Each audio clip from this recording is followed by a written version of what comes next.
नमस्कार। आकाशवाणी से प्रस्तुत है समाचार प्रभात।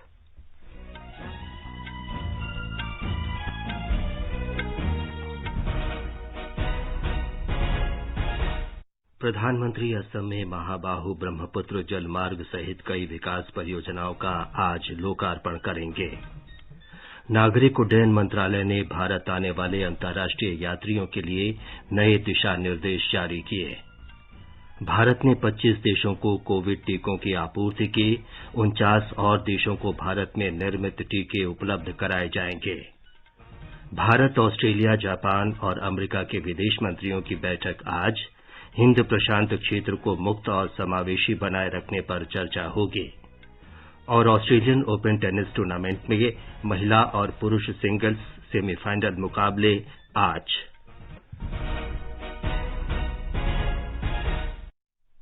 समाचार प्रभात में देवेंद्र त्रिपाठी के साथ मैं विमलेंदु पांडे। कोविड महामारी के खिलाफ देश एकजुट होकर लड़ रहा है। आप भी हमारे साथ सुरक्षा और बचाव के 3 आसान एहतियाती उपायों का संकल्प लें। मास्क पहनें, 2 गज दूरी है जरूरी, सुरक्षित दूरी बनाए रखें और हाथ और मुंह साफ रखें। अब समाचार विस्तार से। प्रधानमंत्री नरेंद्र मोदी वीडियो कॉन्फ्रेंस के माध्यम से आज असम में महाबाहु ब्रह्मपुत्र जलमार्ग का शुभारंभ करेंगे। वे धुबरी फुलबारी पुल की आधारशिला रखेंगे और माजुली सेतु के निर्माण के लिए भूमि पूजन भी करेंगे। श्री मोदी ने ट्वीट संदेश में कहा कि आज का दिन असम की विकास यात्रा का ऐतिहासिक दिन है। एक रिपोर्ट। प्रधानमंत्री नरेंद्र मोदी की आज के कार्यक्रम बेहतर कनेक्टिविटी के मामले में असम और मेघालय में बड़ी संख्या में लोगों के लिए एक सुनहरा पल लाएगा। महाबाहु ब्रह्मपुत्र जलमार्ग की शुरुआत से निमाती घाट माजुली, उत्तर और दक्षिण गुवाहाटी और धुबरी हाटसिंगीमारी के बीच रो पैक्स पोर्ट का संचालन होगा। जोगीघाबा पर अंतर्देशीय जल परिवहन टर्मिनल का शिलान्यास किया जाएगा। इसके अलावा निमाती घाट और माजुली के बीच रो पैक्स पोर्ट सेवा के आरंभ होने से 420 किलोमीटर की दूरी कम हो जाएगी। इस समय इस क्षेत्र के केवल 12 किलोमीटर हिस्सों में ही वाहनों का आवागमन होता है। प्रधानमंत्री ईज ऑफ डूइंग बिजनेस के लिए 2 ई पोर्टल भी लॉन्च करेंगे। पानी पोर्टल के जरिए नव संचालन और बुनियादी ढांचे के बारे में जानकारी मिलेगी। इसके अलावा प्रधानमंत्री असम के धुबरी और मेघालय के फुलबारी के बीच ब्रह्मपुत्र पर देश के सबसे लंबे नदी पुल की आधारशिला रखेंगे। श्री मोदी उत्तरी तट पर धुबरी और दक्षिण तट पर फुलबारी के बीच ब्रह्मपुत्र पर 4 लेन के पुल का शिलान्यास करेंगे। इस पुल की अनुमानित लागत लगभग 5,000 करोड़ रुपए है। इसके अलावा प्रधानमंत्री बहुप्रतीक्षित 8 किलोमीटर लंबे जोरहाट माजुली पुल के लिए भूमि पूजन करेंगे। ये पुल पहली बार नदीद्वीप माजुली को मुख्य धारा के साथ भूमि मार्ग से जोड़ेगा। मानस प्रतिम शर्मा, आकाशवाणी समाचार, गुवाहाटी। सड़क परिवहन और राजमार्ग मंत्री नितिन गडकरी, केंद्रीय पोत परिवहन मंत्री मनसुख लाल मांडविया, पूर्वोत्तर क्षेत्र विकास मंत्री डॉ जितेंद्र सिंह, असम के मुख्यमंत्री सर्बानंद सोनोवाल और मेघालय के मुख्यमंत्री कॉनरेड संगमा इस अवसर पर उपस्थित रहेंगे। प्रधानमंत्री नरेंद्र मोदी कल वीडियो कॉन्फ्रेंस के माध्यम से केरल में ऊर्जा और शहरी क्षेत्र की प्रमुख परियोजनाओं का उद्घाटन करेंगे और कुछ की आधारशिला रखेंगे। वे 320 किलोवाट की पुगालूर त्रिशूर बिजली वितरण परियोजना का उद्घाटन करेंगे। एक report.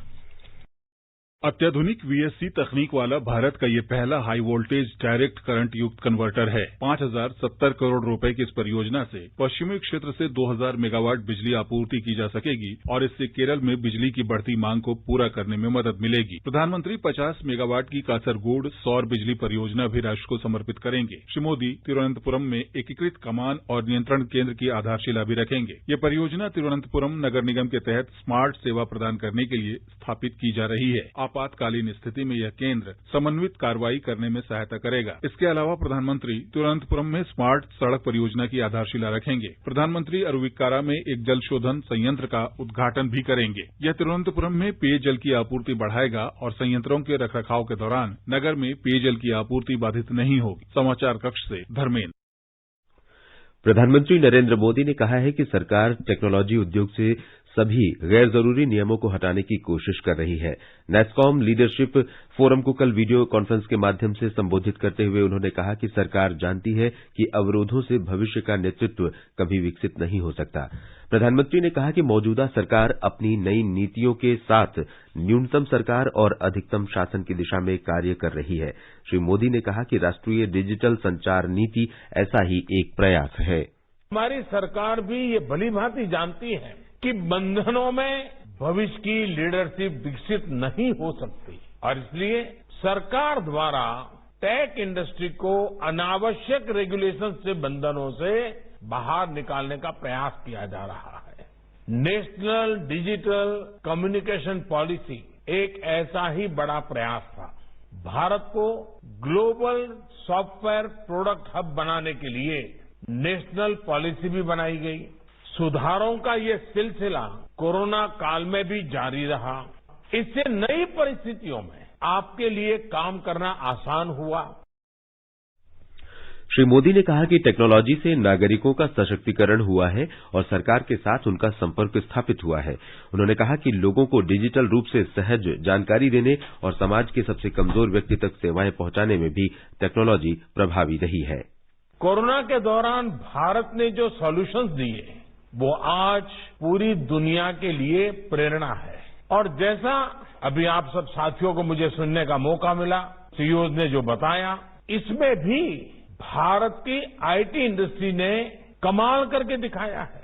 When the chips were down, your core kept things running. जब पूरा देश घर की चार दीवारी में सिमट गया था, तब आप घर से ही इंडस्ट्री को स्मूथली चला रहे थे। बीते साल के आंकड़े दुनिया को भले ही चकित करते हो, आपकी क्षमताओं को देखते हुए भारत के लोगों को ये बहुत स्वाभाविक लगता है। श्री मोदी ने कहा कि पहले भारत टीकों के लिए दूसरे देशों पर निर्भर था, लेकिन आज दूसरे देशों को कोरोना वैक्सीन उपलब्ध करा रहा है।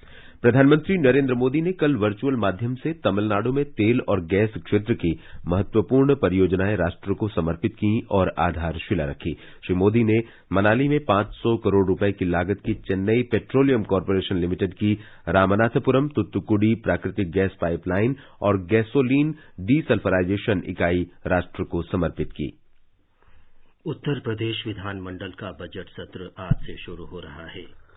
राज्यपाल आनंदीबेन पटेल दिन में 11 बजे दोनों सदनों की संयुक्त बैठक को संबोधित करेंगे। ब्यौरा हमारे संवाददाता से। सत्र के सुचारू प्रबंधन के लिए सभी तैयारियां पूरी कर ली गई हैं। सभी सदस्यों, सुरक्षा कर्मियों और ड्यूटी पर तैनात कर्मचारियों का कोविड-19 परीक्षण करा लिया गया है। थर्मल स्क्रीनिंग के बिना किसी को भी सदन में आने की अनुमति नहीं दी जाएगी। मीडिया का प्रवेश तिलक हाल तक ही सीमित रहेगा। अभी तक तय कार्यक्रम के अनुसार बजट 22 फरवरी को पेश किया जाएगा और यह पहली बार होगा जब बजट पेपरलेस होगा। सदन को सुचारू रूप से चलाने के लिए विधानसभा अध्यक्ष द्वारा सर्वदलीय बैठक बुलाई गई और विपक्षी दलों ने बेहतर सहयोग के लिए आश्वासन देते हुए बजट पर विस्तृत चर्चा की मांग की। नए कृषि कानून पर चल रहे गतिरोध और अन्य मुद्दों जैसे कानून व्यवस्था को लेकर विधानमंडल का सत्र हंगामेदार रहने की संभावना है। MS यादव, आकाशवाणी समाचार, लखनऊ। ओडिशा विधानसभा का बजट सत्र भी आज से शुरू हो रहा है। विधानसभा अध्यक्ष डॉ सूर्य नारायण पात्रो ने भुवनेश्वर में बताया कि सदन की बैठक पूरी तरह कागज रहित होगी। उन्होंने कहा कि बजट सहित सभी दस्तावेज डिजिटल रूप में उपलब्ध कराए जाएंगे। केंद्रीय सूचना और प्रसारण मंत्री प्रकाश जावड़ेकर ने कांग्रेस नेता राहुल गांधी की अलग मत्स्य पालन मंत्रालय की मांग को हास्यास्पद बताया है। उन्होंने कहा कि ये मंत्रालय पहले से ही मौजूद है। श्री जावड़ेकर ने ट्वीट में कहा कि राहुल गांधी को देश के बारे में जानकारी नहीं है। केंद्रीय मत्स्य पालन मंत्री गिरिराज सिंह ने श्री राहुल गांधी को याद दिलाया कि प्रधानमंत्री नरेंद्र मोदी ने मई 2019 में इस मंत्रालय की स्थापना की थी। इतने बड़े पार्टी का नेता, उसे मालूम नहीं कि भारत के प्रधानमंत्री 2019 में एक अलग मंत्रालय बनाया फिशरी सेक्टर के लिए, पशुपालन के लिए और डेयरी के लिए, और उसके मंत्री के रूप में मुझे ओथ दिलाया। मैं काम कर रहा हूँ पुडुचेरी में, काम चल रहा है हर जगह पूरे देश में पहली बार। लेकिन मुझे दुख होता है कि राहुल गांधी इटली से बाहर निकल नहीं पाते। इटली में एक ही विभाग में दोनों है। मैं अभी खोज करके निकाला, इसीलिए वो उनके ध्यान में केवल इटली रहता है। भारत और किसानों को भ्रम में डालने का काम पूरे देश में कर रहे हैं। केंद्रीय मंत्री स्मृति ईरानी और किरेन रिजिजू ने भी श्री गांधी की टिप्पणियों की आलोचना की। इससे पहले श्री राहुल गांधी ने पुद्दुचेरी में मछुआरों से बातचीत में कहा था कि मछुआरा समुदाय के मुद्दों पर विचार करने के लिए केंद्र सरकार को एक अलग विभाग बनाना चाहिए। दक्षिण अफ्रीका और ब्राजील में कोरोना वायरस के नए रूपों का पता लगने के बाद नागरिक उड्डयन मंत्रालय ने भारत आने वाले अंतर्राष्ट्रीय यात्रियों के लिए नए दिशा निर्देश जारी किए हैं। ये नियम इस महीने की 22 तारीख की मध्य रात्रि से लागू हो जाएंगे। ब्रिटेन, यूरोप और पश्चिम एशिया से आने वाली उड़ानों के यात्रियों को छोड़कर सभी अंतर्राष्ट्रीय यात्रियों के लिए निर्धारित यात्रा से पहले ऑनलाइन एयर सुविधा पोर्टल पर स्वघोषणा पत्र जमा करना होगा और कोविड की आरटी-पीसीआर जांच की नेगेटिव रिपोर्ट अपलोड करनी होगी। ये जांच यात्रा शुरू करने से 72 घंटे पहले करनी होगी। प्रत्येक यात्री को रिपोर्ट की प्रामाणिकता के संबंध में एक घोषणा पत्र भी देना होगा।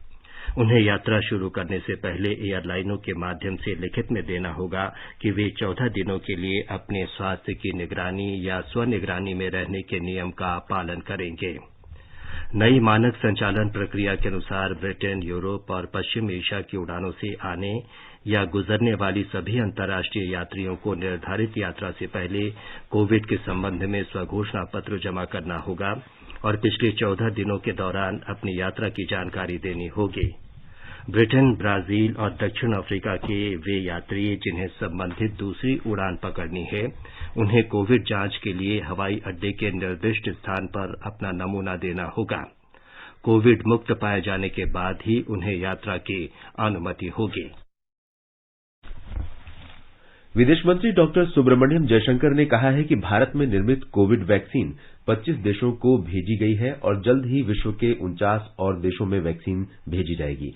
संयुक्त राष्ट्र सुरक्षा परिषद में कोविड संबंधी प्रस्ताव को लागू करने से जुड़े विषय पर खुली चर्चा में भाग लेते हुए डॉक्टर जयशंकर ने कहा कि संयुक्त राष्ट्र शांति अभियान के सैनिकों को 2 लाख खुराक भेंट स्वरूप दी जाएगी।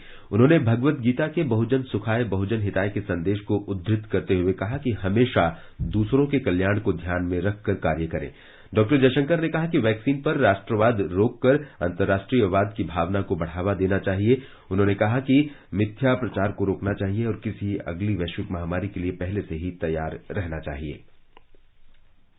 प्रधानमंत्री नरेंद्र मोदी ने कल ओमान के सुल्तान हैथम बिन तारिक अल सैद से टेलीफोन पर बातचीत की।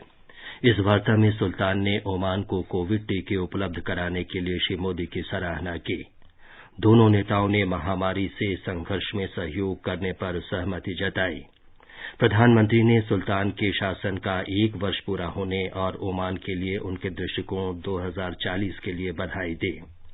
दोनों नेताओं ने रक्षा, स्वास्थ्य, व्यापार और निवेश सहित सभी क्षेत्रों में भारत ओमान के बढ़ते सहयोग पर संतोष व्यक्त किया।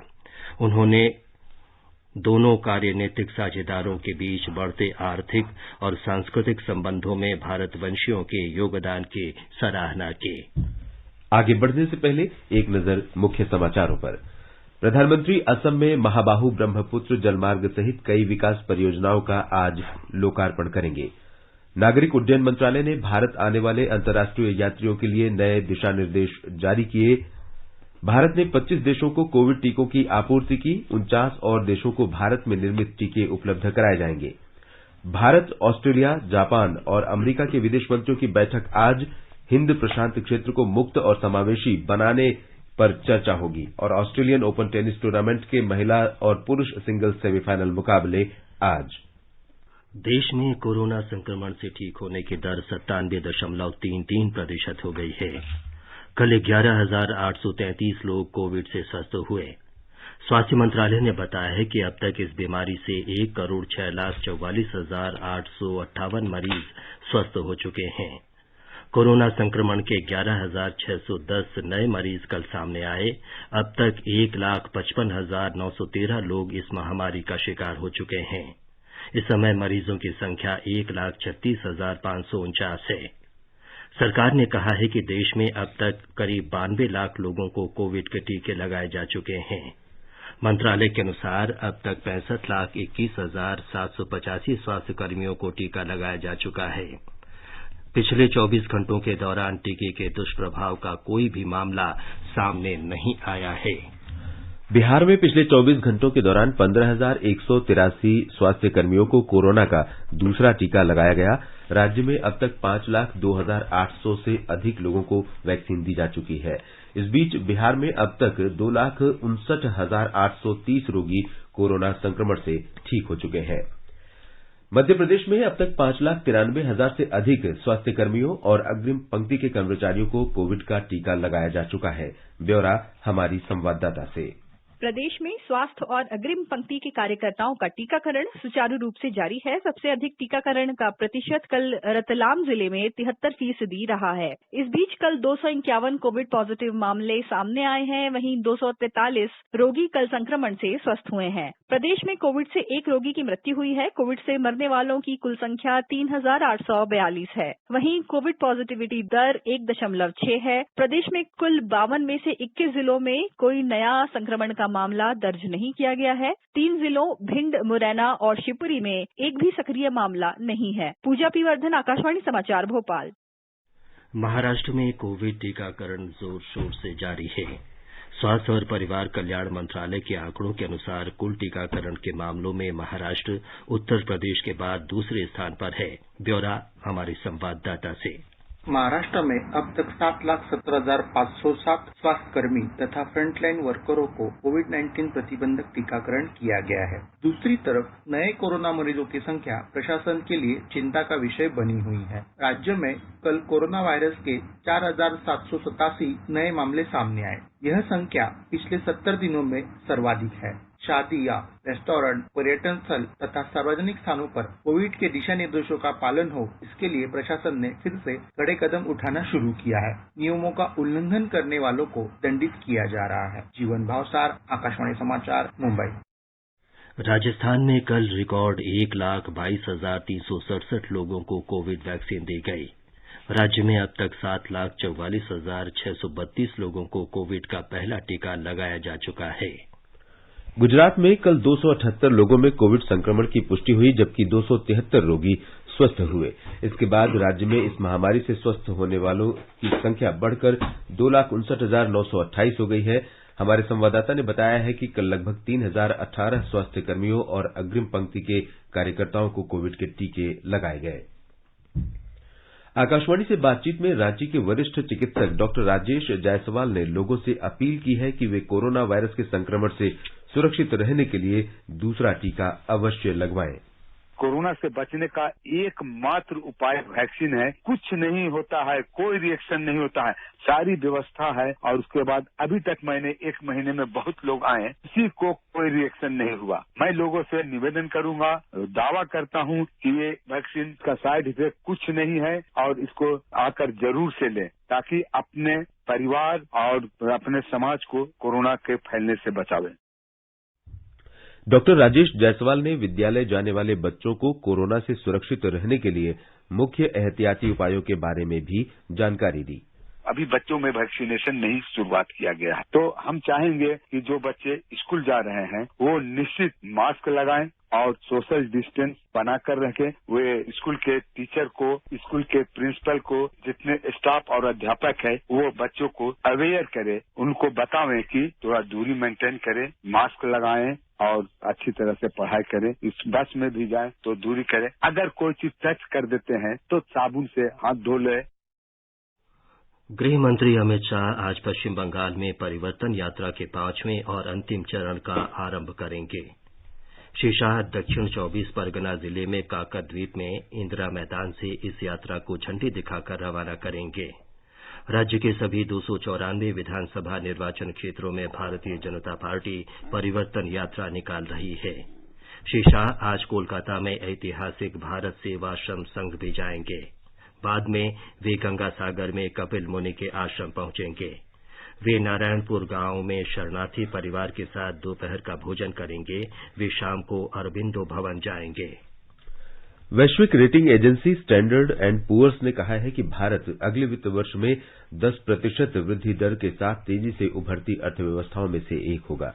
स्टैंडर्ड एंड पुअर्स की sovereign and international public finance rating के निदेशक एंड्रयू वुड ने वर्ष 2021 के लिए भारत की अर्थव्यवस्था के बारे में आयोजित वेबिनार में ये अनुमान व्यक्त किया।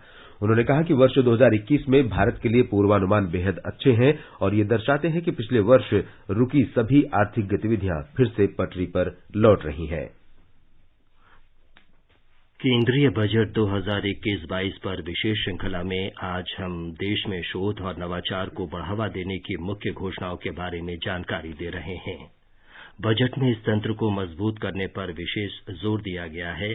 पिछले वर्ष की तुलना में वर्ष 2021-22 के लिए विज्ञान और प्रौद्योगिकी तथा पृथ्वी विज्ञान मंत्रालय के बजट में 30% की वृद्धि की गई है। संसद में बजट भाषण में वित्त मंत्री निर्मला सीतारामन ने नवाचार, शोध और विकास को बजट के 6 महत्वपूर्ण स्तंभों में से एक बताया। We have now worked out the modalities and the NRF outlay will be of 50,000 crores over 5 years.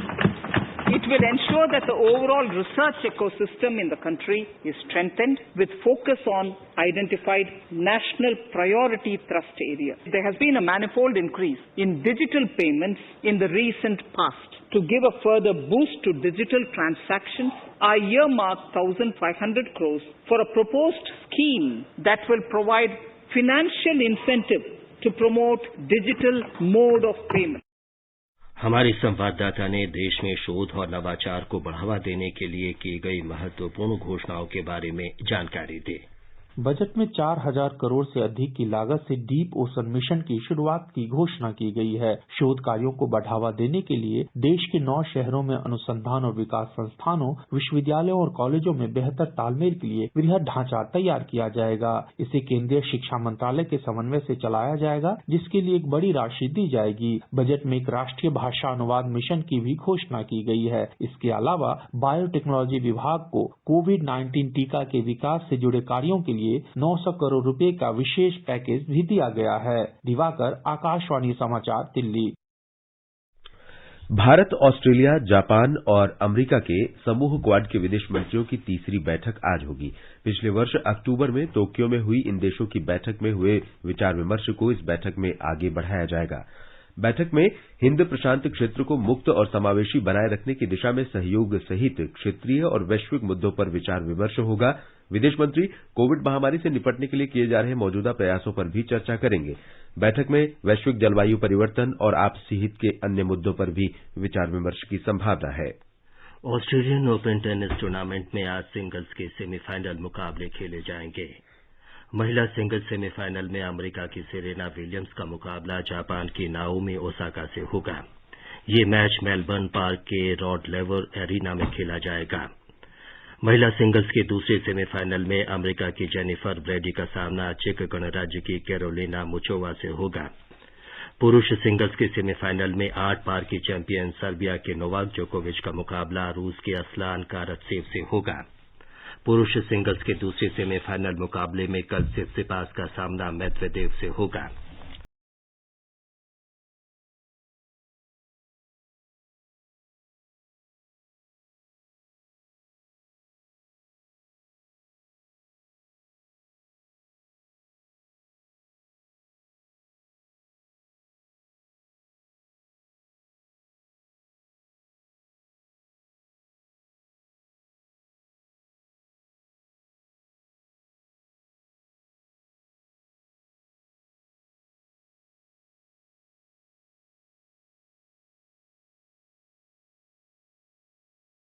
ये समाचार हमारी वेबसाइट newsonair.com/hindi पर भी उपलब्ध हैं। देवेंद्र, बताएं कि आज के समाचार पत्रों में क्या विशेष है। जी विमलेंदु, केंद्रीय मंत्रिमंडल के फैसले अखबारों की बड़ी खबर है। राष्ट्रीय सहारा की सुर्खी है, दूरसंचार क्षेत्र को 12,000 करोड़ रुपए उत्पादन आधारित प्रोत्साहन के तहत दी जाएगी उद्योगों को राहत। नेशनल सॉफ्टवेयर और सेवा कंपनी संगठन नैस्कॉम लीडरशिप फोरम में प्रधानमंत्री नरेंद्र मोदी का संबोधन हरी भूमि की पहली खबर है। शीर्षक है, डिजिटल पेमेंट का प्रचलन बढ़ने से भ्रष्टाचार के मामलों में आई कमी। दुनिया भारत को पहले से ज्यादा उम्मीद और भरोसे के साथ देख रही है। दैनिक भास्कर ने सुर्खी दी है, बंधनों में भविष्य का नेतृत्व विकसित नहीं हो सकता। राजस्थान पत्रिका की अहम खबर है, दुनिया के उभरते बाजारों की सूची में तीसरे पायदान पर पहुंचा भारत, तेजी से सुधार की ओर भारतीय अर्थव्यवस्था, 5 पायदान की लगाई छलांग, विनिर्माण सूचकांक पीएमआई उच्चतम स्तर 57.7 पर, महंगाई में भी गिरावट। जनसत्ता की बड़ी खबर है, 24 घंटे में 18 राज्यों में कोविड महामारी से कोई भी मौत नहीं, कोरोना संक्रमण से स्वस्थ होने की दर में लगातार सुधार। उधर राजस्थान पत्रिका की चिंता है, अमेरिका और यूरोप की तरह भारत में फिर बढ़ रहे संक्रमित लोग, 35% बढ़े, केरल में और महाराष्ट्र में बढ़ रहा है संक्रमण। अंत में मुख्य समाचार एक बार फिर। प्रधानमंत्री असम में महाबाहु ब्रह्मपुत्र जलमार्ग सहित कई विकास परियोजनाओं का आज लोकार्पण करेंगे। नागरिक उड्डयन मंत्रालय ने भारत आने वाले अंतर्राष्ट्रीय यात्रियों के लिए नए दिशा निर्देश जारी किए। भारत ने 25 देशों को कोविड टीकों की आपूर्ति की, 49 और देशों को भारत में निर्मित टीके उपलब्ध कराए जाएंगे। भारत, ऑस्ट्रेलिया, जापान और अमेरिका के विदेश मंत्रियों की बैठक आज, हिंद प्रशांत क्षेत्र को मुक्त और समावेशी बनाए रखने पर चर्चा होगी। और ऑस्ट्रेलियन ओपन टेनिस टूर्नामेंट के सिंगल सेमीफाइनल मुकाबले आज खेले जाएंगे। इसके साथ ही समाचार प्रभात का ये अंक समाप्त हुआ। नमस्कार।